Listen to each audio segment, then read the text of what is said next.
Article 36. Being thus joined, every local church hath power given them from Christ for their well-being, to choose among themselves meet persons for elders and deacons, being qualified according to the word, as those which Christ hath appointed in his testament for the feeding, governing, serving, and building up of his church, and that none have any power to impose on them either these or any other. Article 37. That the ministers lawfully called, as aforesaid, ought to continue in their calling and place according to God's ordinance, and carefully to feed the flock of God committed to them, not for filthy lucre, but of a ready mind. Article 38.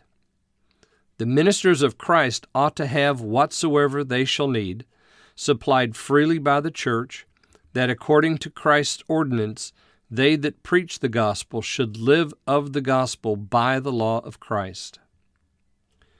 Article 39.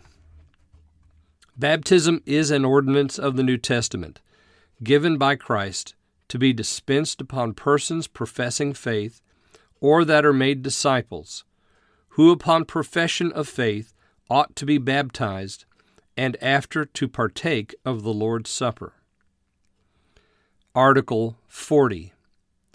That the way and manner of dispensing this ordinance is dipping or plunging the body under water, it being a sign, must answer the thing signified, which is, that interest the saints have in the death, burial, and resurrection of Christ, and that as certainly as the body is buried under water and risen again, so certainly shall the bodies of the saints be raised by the power of Christ in the day of resurrection, to reign with Christ.